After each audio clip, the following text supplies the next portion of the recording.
আমার প্রধানমন্ত্রী বারবার করে বলেছে জুলাই সনদের মধ্যে যা যা লেখা আছে অক্ষরে অক্ষরে সেটা বাস্তবায়ন করব আমরা। তবে আমার বিরোধী দলের বন্ধুরা যেটা বিশ্বাস করতে রাজি না, হয়তো এত বছর নির্যাতিত হওয়ার কারণে তারা এখন আর কাউকে বিশ্বাস করে না। তবে আমি বলে রাখি, আপনারা যেভাবে করে 17 বছর নির্যাতিত হয়েছিলেন, আমরা এখানে যারা উপস্থিত আছি আমরা সকলেই নির্যাতিত হয়েছিলাম। আপনারা যেভাবে করে এখানে সংসদ সদস্য আছে যে আয়না ঘরে অনেক বছর ছিলেন, আমিও সেই একই আয়না ঘরে 7 মাস হয়ে এসেছি।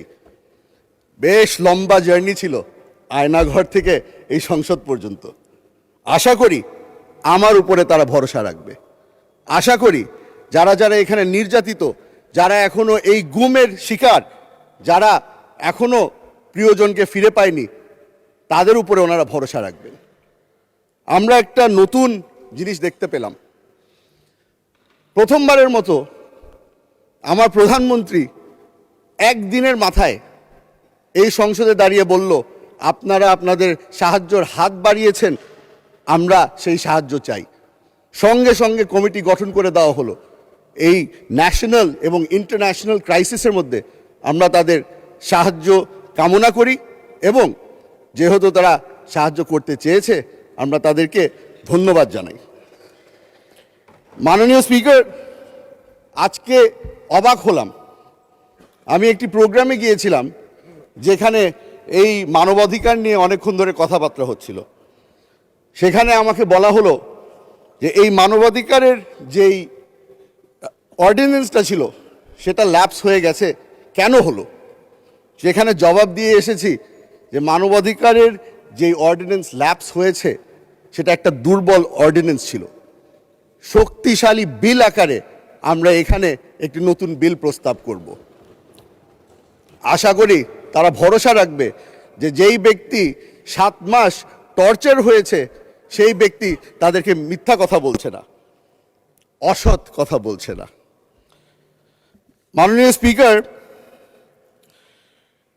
আমরা গত 2 মাস ধরে চেষ্টা করেছি এই সংসদে দাঁড়িয়ে তাদের যেই ভরসা আছে সেটা যেন আমাদের পক্ষে নিয়ে আসতে পারি। আশা করছি সামনের মাস যেগুলি যাবে আস্তে আস্তে করে তারা আমাদের উপরে ভরসা রাখা শুরু করবে। মাননীয় স্পিকার, মাননীয় সদস্য, আপনাকে আরো 2 মিনিট সময় দিচ্ছি, কিন্তু এই 2 মিনিটের মধ্যে আপনি কনক্লুড করবেন। ধন্যবাদ মাননীয় স্পিকার। মাননীয় স্পিকার, আমাদেরকে বারবার করে জিজ্ঞেস করা হয় যে আমরা যে এই সংসদে দাঁড়িয়ে আছি নতুন করে বিল আকারে কেন নতুন বিল আনা হচ্ছে। আমি তাদেরকে বলে দিতে চাই, আমার প্রধানমন্ত্রী আমাদের উপরে ভরসা রেখেছে এবং আমাদেরকে সুযোগ করে দিচ্ছে। উনিও জানতে চান আমার ওপিনিয়ন কি। এই জুলাই সনদ যখন সই করা হয়েছিল তখন আমরা রিপ্রেজেন্টেটিভ পাঠিয়েছিলাম, তবে আমি এখানে দাঁড়িয়েছি representing the people of Rangunia. ওই সনদ সই করার সময় আমাকে কোনো সময় কোনো প্রশ্ন করা হয়নি। আমার প্রধানমন্ত্রী জানতে চায় আমার ওপিনিয়ন কি। এখানে আমরা যেই ধরনেরই আইন পাশ করি না কেন, উনি চাচ্ছেন যে আমরা যেন সব ধরনের আলাপ আলোচনার মাধ্যমে একটা কনসেনসাসে আসি এবং আইন পাশ করি। আশা করি এই জিনিসটার উপরেও আমার ভাইরা, আমার বন্ধুরা আমাদের উপরে ভরসা রাখবে। মাননীয় স্পিকার, আপনাকে ধন্যবাদ জানাচ্ছি, আবারও আপনাকে ধন্যবাদ জানাচ্ছি। এই সুযোগ করে দিয়েছেন। অনেক দিন ধরে এখানে বক্তৃতা দেই না বলে আমার এলাকার মানুষরা মনে করেছিল আমার মাইকটা হয়তো নষ্ট।